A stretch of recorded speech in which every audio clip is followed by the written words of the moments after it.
This story begins with a boy named Michio who wakes up in a peculiar place. He remembers that he was playing a game and gets a notification, but after that, he doesn't know what happened. He started appraisals the place, he also checked himself, then he stood up and wasn't wearing shoes, he took sandals from there. Now he thought that he might need some equipment and searched for it, he found a sword and a ring, wore it and went outside. He was very happy, but outside was a village only. He hid behind a wall and started peeking at people. They were about to start a battle and suddenly two parties started fighting. He was peeking and decided to participate in the battle. He suddenly jumped into the fight and started killing the people with his sword. Some guys tried to run, but he killed everyone. He was so tired, and the chief Samalik came to him and said he had saved them, so he wanted him to stay at his place. Michio agreed and the chief showed him the loot. When Michio checked the bandana, it wasn't the real one, so he told the chief about it. Chief told him that they also had prepared a room for him. He was in his room and suddenly thought about how he could log out. He tried to do so, but it wasn't happening. His heartbeat was rising. He was shocked. He thought that it wasn't the real world because he was able to see his status, power, etc. This was definitely a game, but now he was stuck inside it. Chief came with hot water and some clothes, and he was stressed that he had killed people. After the chief left, he started cleaning himself and thought that the next time he'd fight the scene would be different. He realized and decided that to live in this world he had to fight and protect himself. Chief showed him the one who stole the bandana, and Chief asked what punishment Michio wanted to give him. But Michio told him that he could punish the thief according to the rules of the village, so the chief made him a slave. Michio asked and the chief told him that he had made him a slave and written this on his intelligence card. After selling him, the money would be divided between his family and the victim. Michio found it very cruel. Now the chief gave him the intelligence cards of the bandits and told him to sell them. He might get money if there were bounties on them. The chief also told him the place where he could sell the cards and the loot and told him that he could prepare a carriage for Michio too. Now he started his journey with a driver and went to the place for selling. The keeper told him that there were bounties from two bandits, but to get the money he had to show them his card. He was a bit nervous when the guard checked it. He was safe because it appeared. He got the money, and they started the journey again, but the streets were empty now. The driver told him that there were places like brothels and Michio started thinking lusty. He was vicious to hear that. Now they reached the slave market and met with Alan. He told them that a labyrinth was found, and he was busy with other customers. Alan also looked at Michio weirdly. He told them the price of his slave and they agreed with that amount. When they left, Michio gave the village's part to the driver and the driver left. Now Michio was thinking that he was totally new to this world and didn't know anyone there. To live there he had to leave his introverted personality, and suddenly Alan summoned him and asked for a little talk. He went inside and was shocked to see the place because it was filled with unique and expensive things.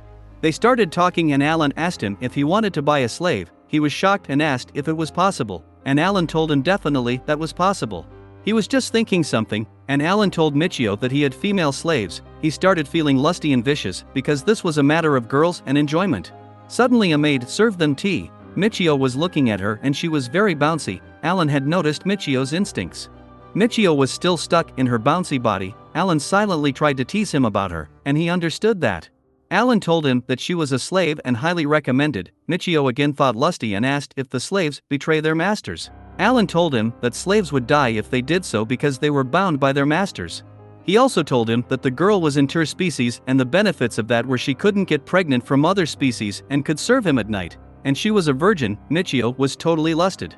He told him that if the master was shy then the slave could take the first step. Michio thought that one day someone would buy her, so why not he could purchase her. So, he asked for the money, but the amount that Alan told him was handsome, which he didn't have. When he was leaving, Alan showed him Roxanne and said he'd wait for 5 days so he could purchase her till then.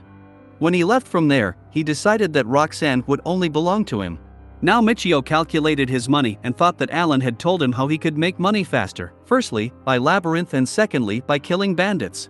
But killing bandits was risky, so he decided to go with the labyrinth. He hid his sword and went to buy a new one. He purchased a sword from a shop and went to the jungle in search of the labyrinth. Suddenly he saw some men coming from a magical door. He started following them and they stopped at a tree, and Michio thought that it might be the labyrinth. Michio checked his sword and went to the entrance. When he went inside, he was shocked to see that the inside was totally different. He walked and checked his job and status. He was surprised that everything was increased. He saved his second sword and used the magic door. But he was able to use it only once. The second time it didn't work because it was limited. He started walking with disappointment and suddenly a tree monster attacked at him. But Michio finished it in one blow. He collected the remaining wood and the second monster attacked him. He used his power and slowed it down. He was again surprised, but was limited. He killed it and collected the woods. Another monster started coming. When he sold all the sticks, he got money but wasn't enough. He estimated how much time would be enough to get money to buy Roxanne. He went to sleep but woke up early. He thought to go back, but he used the magic door and went to the labyrinth. He was a little upset but started moving. He stopped at a point for rest and suddenly a hidden door opened. He thought that inside was a treasure, but when he went inside it was the house of the monsters. He killed a monster and got attacked. He thought that he would get killed if he never fought because the only way to survival was to fight. He started fighting with the tree monster with his powers. He did a really great job and was left with a great number of sticks. He went out and was very weak. Suddenly he saw some people and they showed him the dead body of a bandit whose hand was cut. Michio thought that he had also killed some bandits, and this might not be a thing to be worried about. People were saying that one might have done this for the bounty and Michio left by thinking about the bounty to buy Roxanne. Now he was walking in the market to search for bandits for bounty, but he didn't find any. He heard people whispering that bandits might come at night, and he thought that the driver had also told him about night affairs. He went to a side and by using a magic gate he reached the bandit's secret place, but there was no one. He came home and thought of going there at night.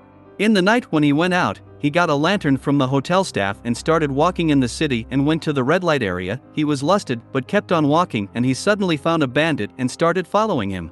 By following him he found a group of bandits and thought that they were related to the group he had killed somehow. There were only 2 days left to buy Roxanne. But now Michio had understood how this city works. In the morning everything was normal, but at night everything changed. At night when he came back, Vale offered him a meal and they started talking. Vale told him about the bandits and Michio came to know way more things about bandits than he knew before. When he went to sleep, he thought about Roxanne and went lusty. He wasn't able to sleep, so he stood up with the bandana and went out because there was only 1 day left to buy Roxanne. He went to the bandit's place and asked one about Hugo, the one he had killed. He checked inside and took Michio with him. He tried to snatch the bandana from Michio but wasn't successful.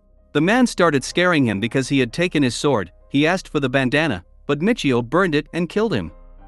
Now he went to the other room using the magic door and started killing the bandits there silently by using his powers. He also took their hands for their intelligence cards and was about to be caught by the bandit, but he managed by using a magic gate and killed him and left this place because it was now dangerous. He went to the labyrinth and was scared. He left the labyrinth too and was guilty that he had killed people, but gathered himself and went to his room and started thinking about selling the cards.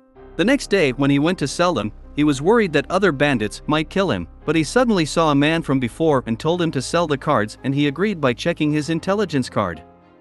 He got the money and was happy because these coins were a lot for his needs. He went to Alan and after getting the money Alan showed him Roxanne. He was very happy to see her. Alan made her Michio's slave by their intelligence cards and Michio was very happy about that because they were now officially slaves and masters. Finally, he got Roxanne. What he would do next? Subscribe to the channel for the latest updates.